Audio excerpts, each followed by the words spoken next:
We begin from the nation's capital, Abuja, where President Bola Tinubu has reaffirmed his administration's commitment to strengthening Nigeria's global partnerships while stepping up efforts to combat terrorism and criminal activities.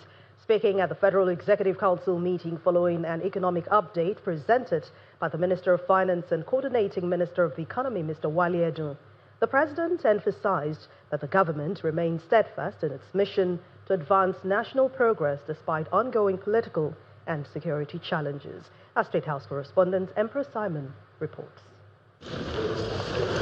President Bola Tinubu arrives the Council Chamber of the State House, Abuja, to preside over the Federal Executive Council meeting, which has the Secretary to the Government of the Federation, the Head of the Civil Service of the Federation, the National Security Advisor, the Chief of Staff to the President, Ministers of the Federal Republic, some heads of agencies, and other presidential aides. Before the business of the day, the President swears in the two newly appointed ministers, Mr. Bernard Doro and Mr. Kingsley Ude. They take the oath of office. I will not directly or indirectly communicate or reveal to any person any matter. Then a handshake with the President follows.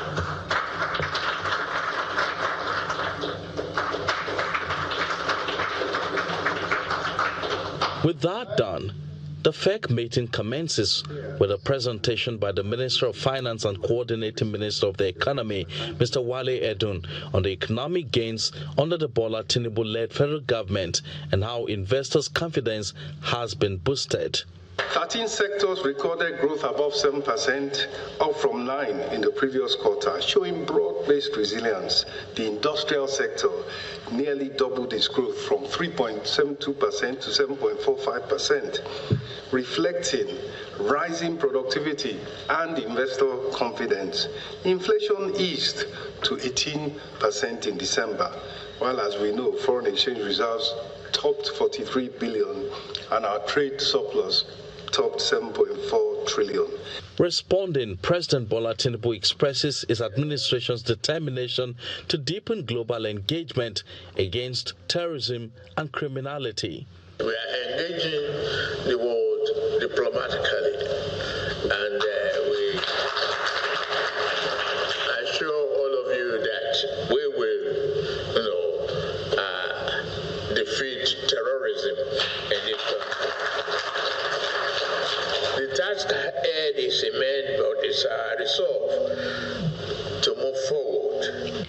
The meeting goes into a closed-door session, after which some ministers brief State House correspondents on some of the major outcomes, including approvals given by FEC to the Minister of the Federal Capital Territory. The Federal Executive Council, as regards to the Federal Capital Territory, ratified the approval of the design and construction of residences of heads of courts. Again, the Federal Council approved the provision of water to the satellite towns of Karu, Karishiria, Oruzo, and Buhari. The Aviation Ministry got 8 approvals, while the Ministry of Works also got some approvals. We sought approval of FEC to exclude properties owned by the Federal Airport Authority in and around the airports in the country from disposal to private individuals. Graciously, Mr. President said we should exclude all of those properties from disposal to private individuals. So I'm just making this public announcement to those who think they have bought, who purported to have bought. We will not give those properties to them. Meanwhile, the Minister of Information and National Orientation restates the federal government's stance on the military invasion threats by U.S. President Donald Trump. The government is responding to some of these issues in a manner that will also reflect who we are as a country.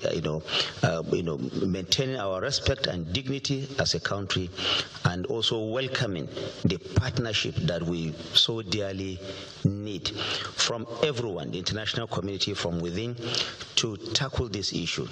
The Federal Executive Council had observed a minute silence in honor of former Minister Solomon Ewuga and a former Chief of Staff to former President Olusegun Obasanjo, General Mohammed Abdullahi, who both passed on recently. From the Presidential Villa, Emperor Simon, Channels Television News.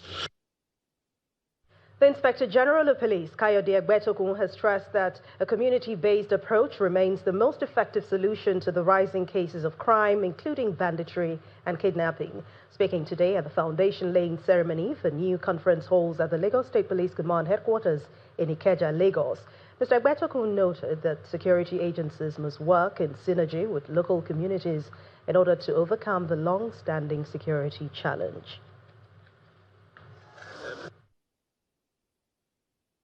What we are doing presently is to embrace all community, to employ all community approach to solving the problem. You see, security is not something that is provided in silos. We must be in synergy with other security agencies and with all the communities in Nigeria. For us to secure this country, we must all come together. We must all believe in ourselves, and we must shun fake news. Enough of falsehood. When people spread falsehood against security institutions that are providing security, they are weakening the resolve of the nation. So let us all be committed to saying the truth about security agencies who are taking risk and providing security for the country. Still on security, this time on the regional level, the 16th Emir of Kano, His Royal Majesty Alhaji Muhammadu Sanusi II, has emphasized that a coordinated cross-border strategy is crucial to effectively confront insecurity and religious extremism across the ECOWAS region. Addressing participants at the closing of the West African Islamic Conference on Security and Governance, which was held in Abuja, the Emir encouraged Muslims to remain guided by the teachings of their religion that promotes peace, tolerance, and harmonious coexistence among all communities. Our correspondent, Kumbi Aboluwadi, reports. It's the closing ceremony of the West African Islamic Conference on Security and Governance, organized by the Economic Community of West African States in Abuja. The conference focused on the role of Islamic organizations in countering terrorism and violent extremism in West Africa and the Sahel, and aimed to find faith-based solutions to regional insecurity. In the last decade, terrorism and violent extremism have exerted a huge toll on the socio-economic well-being of our people. The condition of the students in our region is one that demands our urgent attention. These schools accommodate millions of young people in the region, but they are not given the attention they require. The situation makes both the teachers and their students vulnerable to recruitment by criminal organizations, including terrorist groups. Muhammadu Sanusi, the Emir of Kano. The event is coming at the heels of U.S. President Donald Trump's claims of Christian genocide in Nigeria, and discussions here center on the need to promote peace and ensure social cohesion. We have recognized the central role of Islamic organizations in preventing violent extremism and promoting peace, as emphasized in the Quran. We have also acknowledged the need for a coordinated cross-border approach to address the complex intersection of traditional Islamic education, youth vulnerability, and regional insecurity. As we adopt the Regional Declaration on Improving Islamic Education and Countering Violent Extremism, I urge all stakeholders to remain committed to the cause. The consensus here is that there is no tolerance for terrorism and violent extremism, and the religious leaders here have urged their followers to always live in unity, adopt peace and unity. From the ECOWAS Parliament, Kumbi Aboluade, Channels Television News. To the National Assembly now, where the Senate has instructed the National Agency for Food and Drug Administration and Control, NAFDAC, along with other regulatory bodies, to reinforce the ban on high-strength alcoholic beverages sold in sachets beginning from December 2025. Lawmakers agreed that the current grace period should be the final one, ruling out any further extensions. This decision is coming after the Senate adopted a motion sponsored by Senator Asukwo Ekpenyong, which highlighted the need to end repeated extensions of the phase-out deadline for sachet packaged alcoholic drinks. Our National Assembly correspondent Gloria Umezuke reports. The President's ministerial nominee arrives at the National Assembly, making his way to the waiting area of the Senate wing for a scheduled screening 24 hours after it was postponed. As lawmakers reconvene, one lawmaker raises alarm over the production of high-strength alcoholic beverages in sachets, citing health and social concerns. Recognizing that excessive youth exposure to cheap, high alcohol content products packaged in sachet format contributes to addiction, impaired cognitive development, increased school dropout rates, road accidents, domestic violence, and other social vices. Mandates and direct NAFDAC and relevant regulatory agencies not to grant any further extension to the moratorium scheduled to lapse in December 2025, and to immediately ensure strict enforcement of the ban and prohibition of packaging high-strength alcohol in sachet formats in all parts of the Federation of Nigeria from December 2025. The ayes have it. Shortly after, the Senate relaxed its rules to admit the President's ministerial nominee, Mr. Kingsley Ude, a senior advocate of Nigeria from Enugu State, who is accompanied by members of his family. Born in 1978, Mr. Ude, who previously served as the Attorney General and Commissioner for Justice in Enugu State, reels out his resume. I also earned a Doctor of Laws from Stellenbosch University, South Africa. During his screening, senators posed a series of questions touching on both national and international issues. The main issue in Nigeria today is the issue between Nigeria and the United States of America. What, in your opinion, is the way forward? Senator Bola Ahmed Tinubu is already responding very well to that issue, appointing of ambassadors and pushing for them to be mobilized immediately, because truly it's more of a matter of diplomacy than law. The question sparked a brief uproar in the chamber as some lawmakers argued that Mr. Ude had already demonstrated his competence for the ministerial role and should not be subjected to further questioning. What is here? Allow me to speak my opinion. That is your problem. So I urge my colleagues to ask the gentleman to take a bow and go. Apparently satisfied with his responses, the Senate asked Mr. Ude to take a bow and leave. The Senate subsequently confirms Dr. Ude as minister.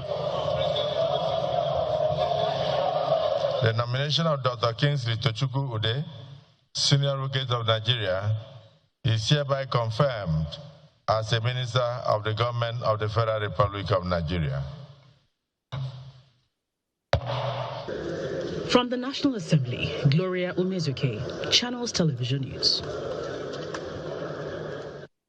In part two, after the break, the need to embrace better lifestyle and innovative therapies takes center stage at the launch of Glory Wellness and Regenerative Center in Abuja. Please join us again.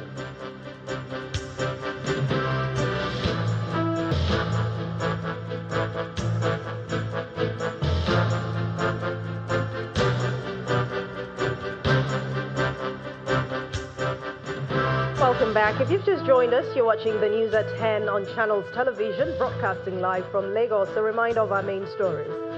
President Bola Tinubu vows to intensify fight against terrorism and engage global leaders to address Nigeria's security challenges. Emir of Kano calls for a cross-border strategy to combat insecurity and religious extremism in West African sub-region.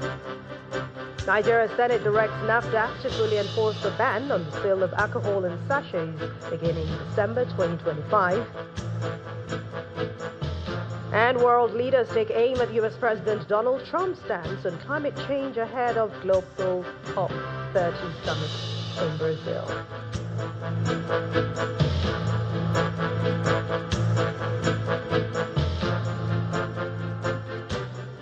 The demand for wellness and regenerative health solutions in Nigeria is on the rise as more people now seek safe, holistic, and preventive approach to long-term well-being. Well, health experts are saying improved lifestyle choices, proactive health checks, and emerging therapeutic innovations are all helping reduce the growing prevalence of chronic diseases across the country. These themes took center stage at the launch of Glory Wellness and Regenerative Center in Abuja, where stakeholders emphasized the need for greater support and investment in wellness services and advanced regenerative treatment. Our correspondent Benny Ark reports. The Glory Wellness and Regenerative Centers opened in Abuja, drawing health professionals, government officials, and advocates of preventive medicine to its unveiling. The event featured key remarks and a facility tour, highlighting the center's holistic approach to wellness and regenerative care. The founder then led a guided tour of the treatment rooms, processing labs, and advanced therapy suites. This is our processing room. This is where we process the stem cells. It's one of the best in the U.S. and is here to set up what you call the future of medicine in Nigeria, which is something a lot of people travel for. And I keep saying that our diaspora doctors will reverse medical tourism, and they are beginning to do it. One of the important things that this government is interested in is to making sure that Nigeria have access to quality healthcare services at a cost that is most affordable. And one of the ways in which this happens is to encourage all kinds of, healthcare service delivery to be readily available at the fingertips of Nigeria. This is going to reverse a lot of trend in our healthcare development system. In the first instance, David has shown that what he is doing in Tampa, Florida, he can replicate in Nigeria. And that will, to me, stop a lot of the medical tourism that we have embarked upon. The founder outlined the vision behind the center. I have patients that, were always in pain, and they are so dependent on, we call it narcotic medications in USA. So, and some of these patients end up being dependent for a long time on narcotics. So I've now started looking for a way without giving them medications that can even harm them on a long term. So that's how I got introduced into regenerative medicine. He also highlighted his range of services and commitment to affordable care. Any kind of condition from diabetic, stroke, kidney problems, autism in kids, cerebral palsy, infertility, arthritis, just name it. If Orthodox cannot help you, regenerative medicine centers like Glory Wellness and Regenerative Center can definitely help you. With advanced equipment, specialized staff, and a strong focus on preventive medicine, the Glory Wellness and Regenerative Center says it aims to set a new standard for health improvement in Nigeria. Benny Ark, Channels Television News. Head to the studios in the nation's capital, Abuja, where Gloria Umezuke is standing by to bring us more. Over to you, Gloria. Well, thank you, Anne. Well, we begin in Anambra State, where it's just 48 hours to the state governorship election scheduled for Saturday, November 8, and the Independent National Electoral Commission, INEC, is urging registered voters across the state to come out in large numbers and freely choose their preferred candidates. Addressing journalists at a press briefing in Abuja, the INEC chairman, Professor Joash Amupitan, assured that it will be possible for voters in the 6 registration areas affected by security concerns in Ihiala local government area to cast their ballots safely at the secretariat, which will be adequately secured by security agencies. The INEC chairman also cautioned that any attempt towards violence, vote buying, intimidation or interference with the ballot will be met with swift and lawful consequences. As a commission, we are determined to deliver an election that is credible, inclusive, transparent, and efficiently executed.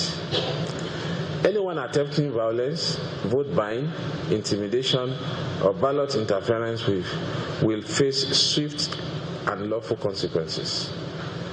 The Nigerian police will deploy 45,000 officers and men, supported by the Nigerian Civil Defense, with about 10,250 of their personnel, and also deployment from other agencies under the ISIS. I assure you, neutrality is guaranteed, impunity will not be tolerated. Please note that the registered voters in the 6 registration areas facing some security challenges, especially in Hiala local government, will vote safely and securely in the local government secretariat, protected by security agents. And to the voters, security will protect you, and INEC is ready for you. So come out on Saturday, 8th November 2025, vote freely, vote peacefully, and vote proudly. Still on the Anambra election, INEC in the state has restated its preparedness ahead of Saturday's governorship election. The resident electoral commissioner, Mrs. Queen Agu, gave the assurance in Awka while taking delivery of sensitive election materials from the Central Bank of Nigeria. She explained that the materials will be swiftly dispatched to all local government areas to guarantee smooth and timely deployment before voting begins. Our correspondent Charles Oporum has this report.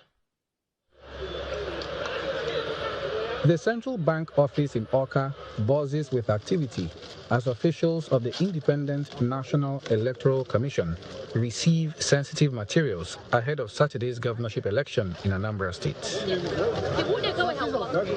Under the watchful eyes of party representatives, accredited observers, journalists, and security personnel, ballot papers and result sheets are inspected and verified.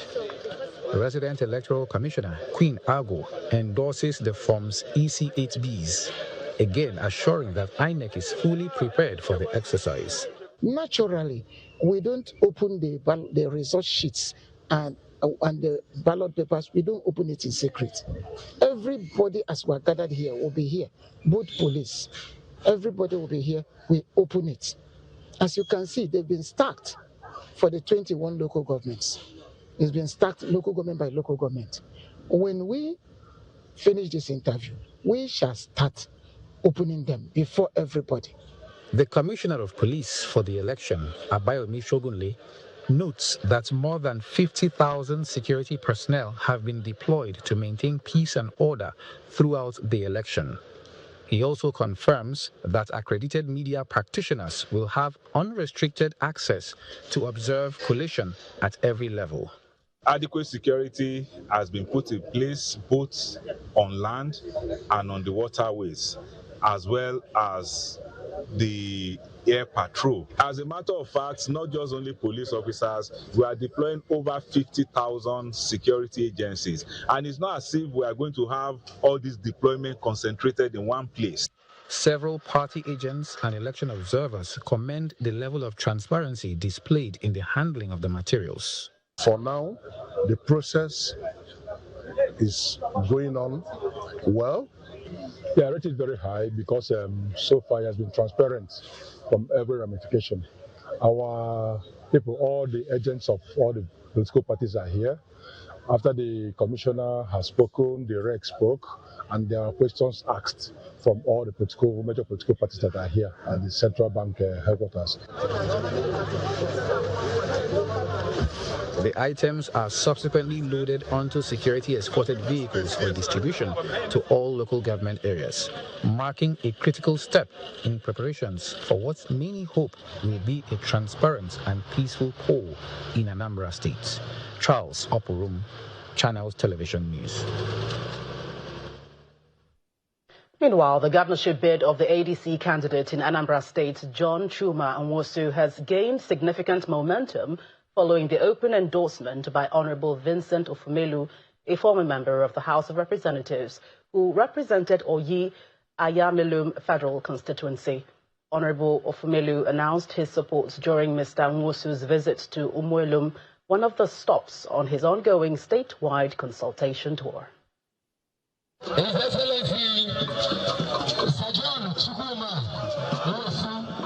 The political space in Anambra State is becoming more interesting as some major political figures are beginning to forge alignments ahead of the November 8th governorship election.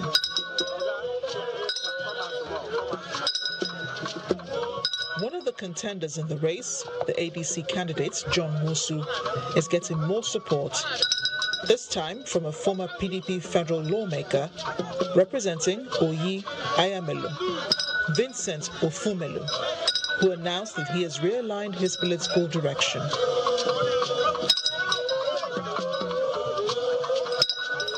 My prayers to them is that the Almighty God will grant them success. They are the ones I'm supporting. I'm proudly supporting both of them.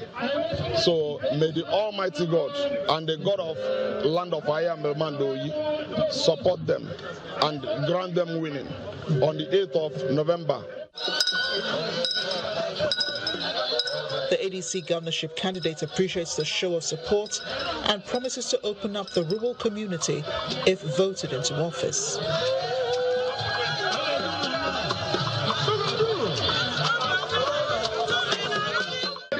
This is my first time of coming to the main village, Umurum.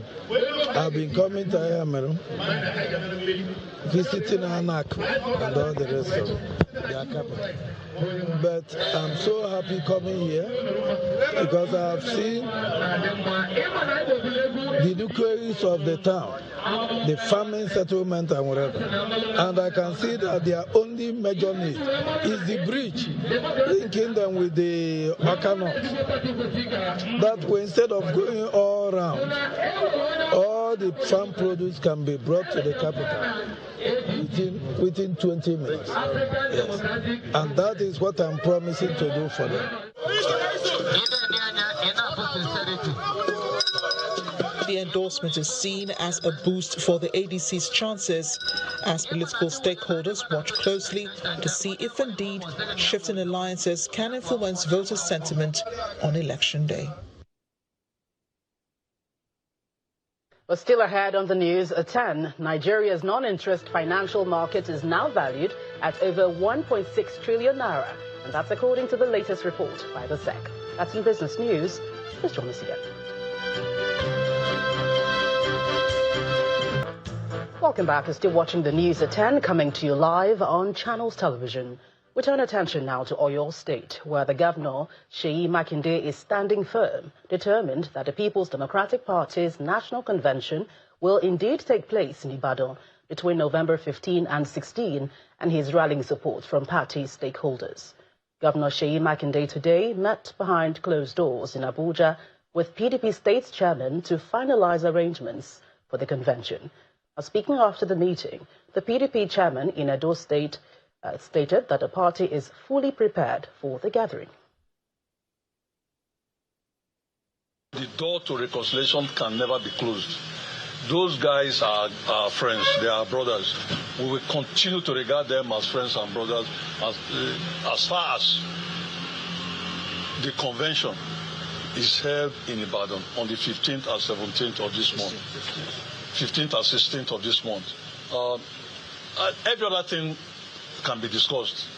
We are open for that, and we are ready to give all the support that needs to be given for that reconciliation to take place.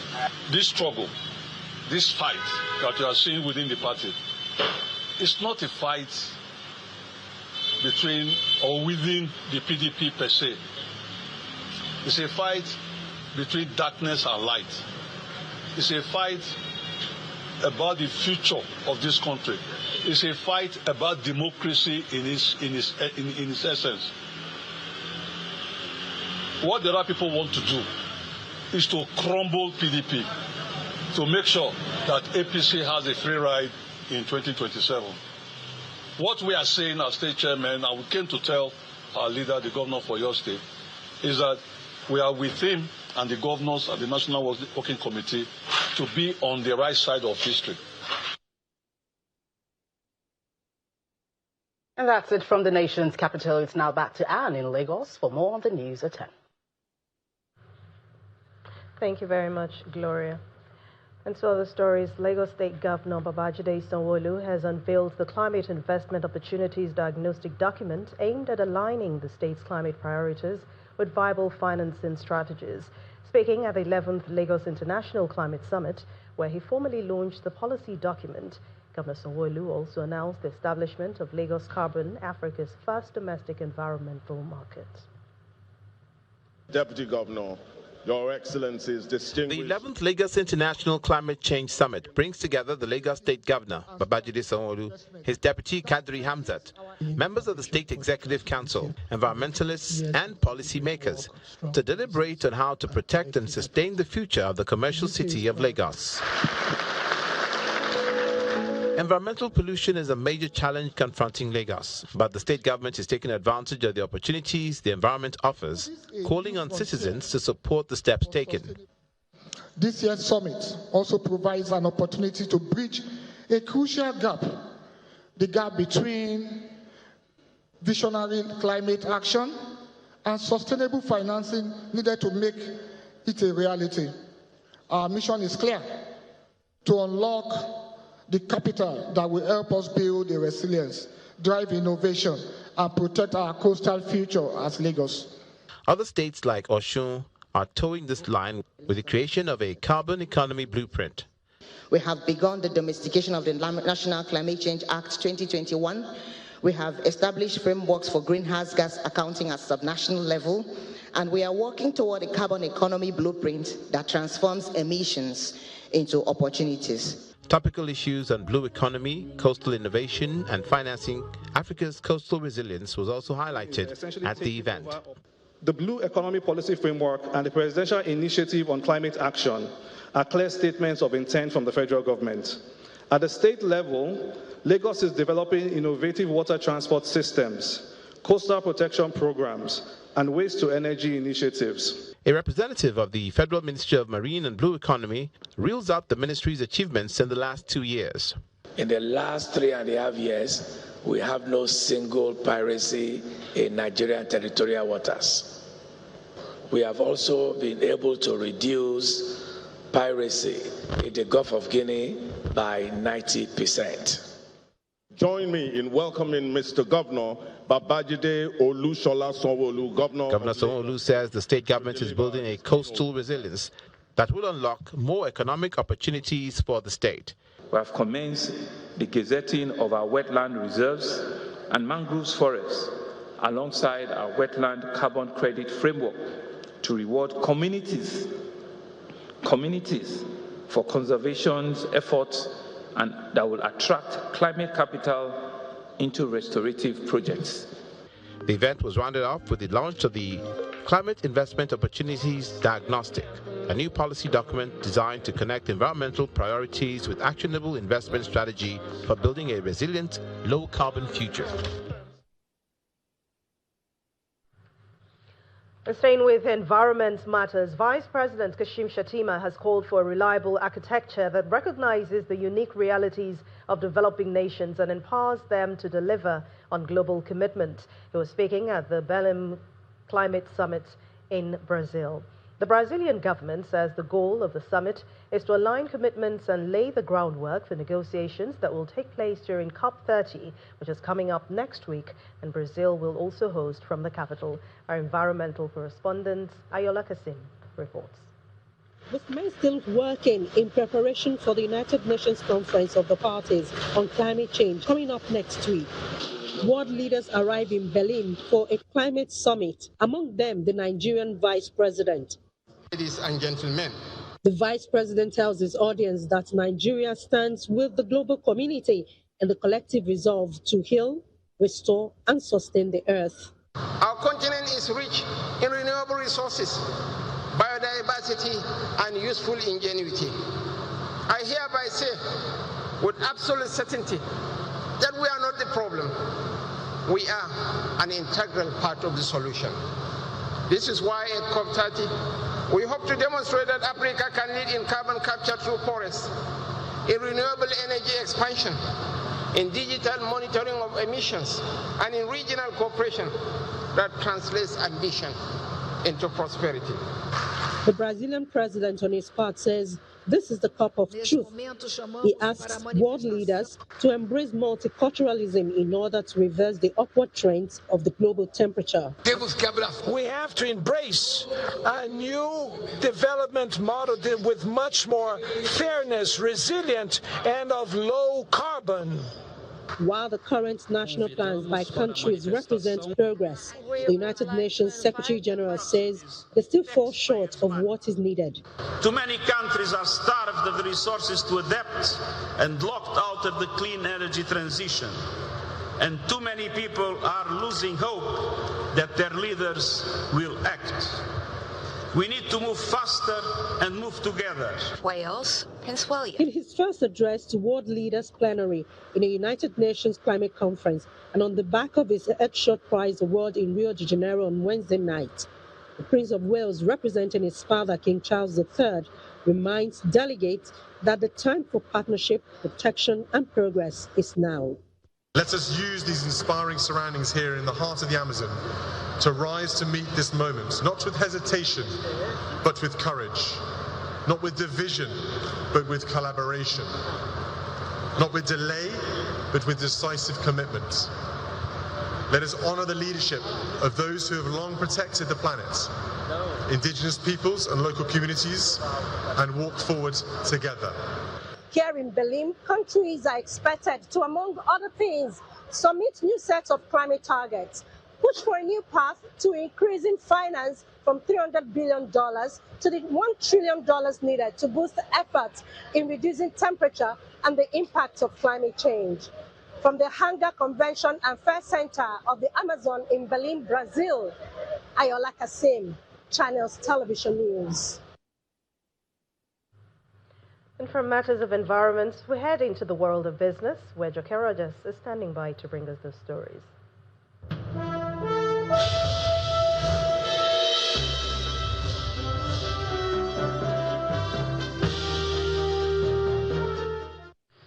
Thank you, Anne. Welcome to Business News. Nigeria's non-interest capital market has grown to over 1.6 trillion naira in value, signifying an expanding role in financial inclusion and infrastructure development support. The Director General of the Securities and Exchange Commission, Emomotimi Agama, gave these figures at the 7th African International Conference on Islamic Finance 2025 in Lagos. He says that the Nigeria Sovereign Sukuk program has raised over 1.4 trillion naira through 7 issuances since 2017, while the recent approval of a $500 million international sukuk would mark the next phase of the country's effort to attract ethical financing for infrastructure and economic growth.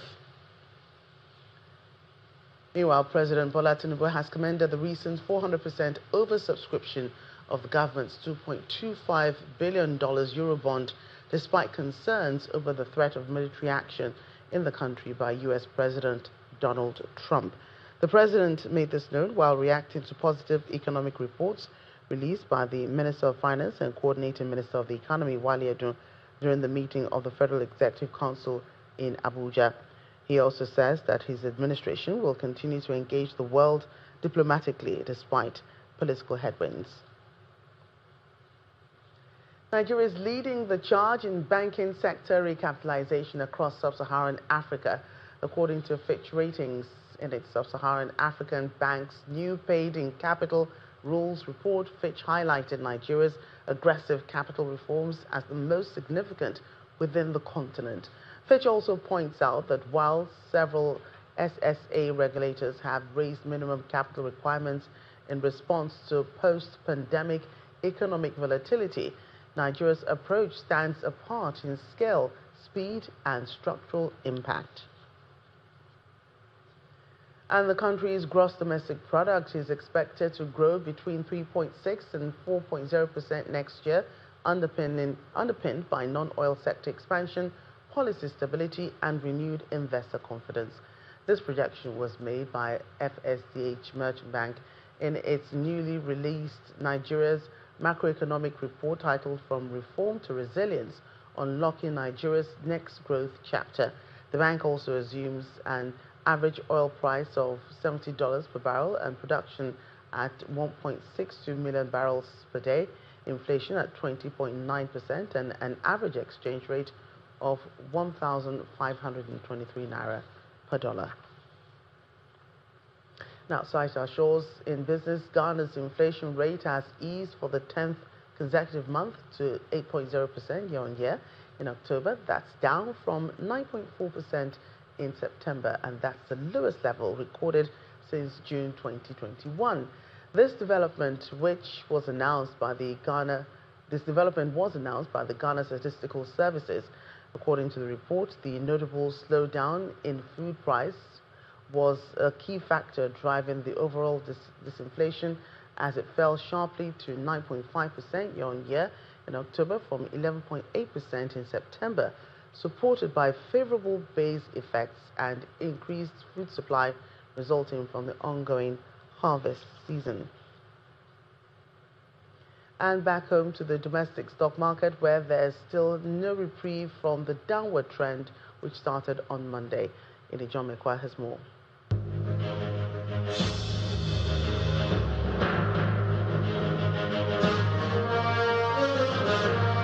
Good evening, everyone. Welcome to the stock market report. It's still a negative close at the NGX today. 348 billion naira was taken off by investors. So even though we still see that comforting 95 trillion naira level, but we did lose some billions. That's the over 300. And the old share, which unfortunately dropped to 149,000 level during intraday trading, at least recovered a bit, and we're still closing at 150,000, even though it's looking dangerously close to losing this level. And the all share is in the red, 0.36%. MTN Nigeria again was picked on in today's trade, because today it lost 12 naira 20 kobo. Just like yesterday, it's the market mover, moving the market or keeping the market in the red zone. Looking at other sectors, and we get a broader picture of what's going on. Banking is still down there. Access Coal, GT Coal, Zenith Bank experienced a lot of profit taking today. Consumer goods also is down at 0.06%, not as much as what we have in banking. Guinness contributed to this. Oil and gas also is still red today because of Owendo and Japo Gold. Today, Aradel is not in the news, not moving much that we see. So at the close of trade today, for the fourth time this week, we have the bear at the closing of the gang.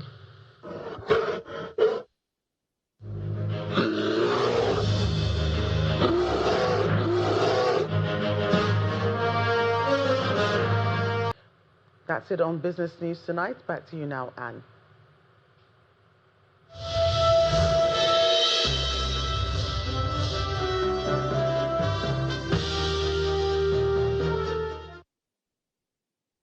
Thank you, Joke. And outside our shores, U.S. President Donald Trump has been criticized by world leaders for his stance on climate change ahead of the global COP30 summit. Here's Simon Pusey with this and more international news and around the world in 5 from our London studio. Good evening and welcome to the Channel studios here in London with your international news around the world in 5. In a few moments, I will sign a historic executive order. US President Donald Trump's use of sweeping tariffs has faced sharp questioning at the Supreme Court in a case with major implications for the president's agenda and the global economy. A majority of justices, including several conservatives, have expressed doubts about the White House's justification of the import duties, which the president has said are necessary to restore America's manufacturing base and fix its trade imbalance. The measures are being challenged by by a number of small businesses and a group of states which contend that the president has overstepped his authority in imposing the levies. Our message today is simple. The Constitution, our framers, 238 years of American history, all say only Congress has the power to impose tariffs on the American people. And tariffs are nothing but taxes on the American people, paid by Americans. This case is not about the president, it's about the presidency. It's not about partisanship, it's about principle. We're noticing that there's additional pressure that's building in the system. U.S. Transportation Secretary Sean Duffy has warned that air travel capacity will be cut by 10% at 40 major airports over the coming days if the government's shutdown continues.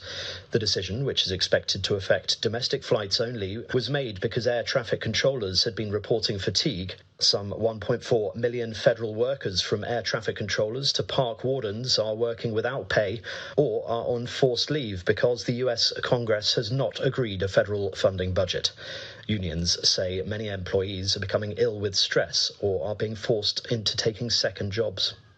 Israel has confirmed Hamas has handed over the remains of a deceased Tanzanian hostage, Joshua Molel, on Wednesday under the US-brokered Gaza ceasefire deal.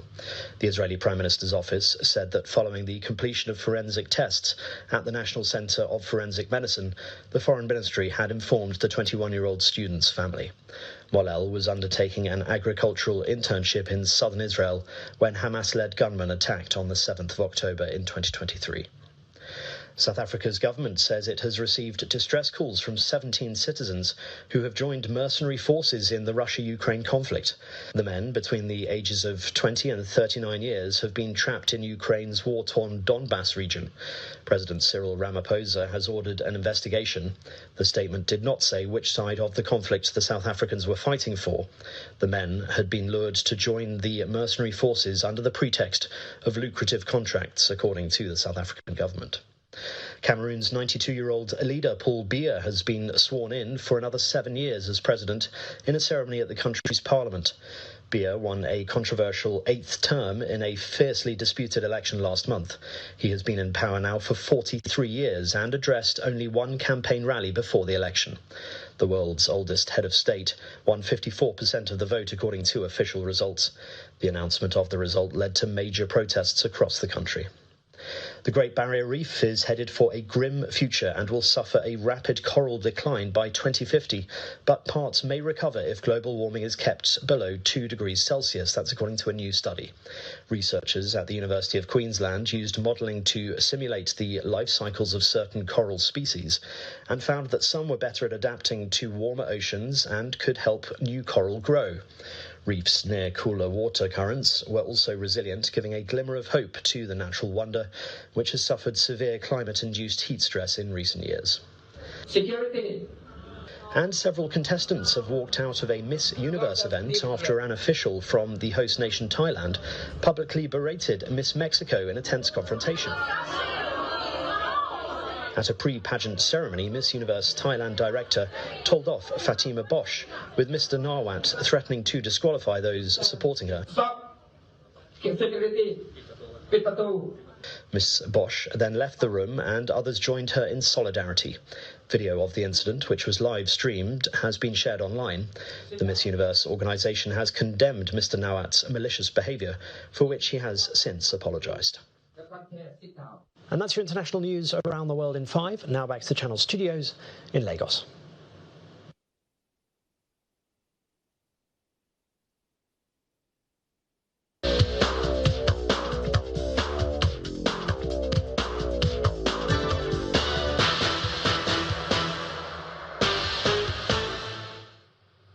Thank you, Simon. We begin with football. Nasarawa United have returned to the top of the Nigeria Premier Football League (NPFL) following a 2-1 win against defending champions Remo Stars in a rescheduled fixture played earlier today in Lafia. Remo Stars took the lead when Michael Iba struck in the 5th minute. The hosts first got one back with goals from John Joshua in the 32nd minute and Joe Frank Estefanos in the 79th minute to get all 3 points for the Solid Miners. The victory lifts Nasarawa United to the top of the table with 22 points from 11 matches. Benel Insurance and Rivers United played a goalless draw in Benin City. FIFA has chosen South African referee Tom Abongile as the match official for the 2026 FIFA World Cup African playoff semi-final between Nigeria and Gabon from November the 13th in Rabat, Morocco. Abongile will lead an all-South African team of match officials, including Zakili Siwela and Gerson dos Santos of Angola as assistant referees. South African officials will also be in charge of the VRA control room. Benin Republic's Ajovi Allen will serve as a referee assessor. And that's it on sports news. It's back to Anne for the conclusion of the news at 10.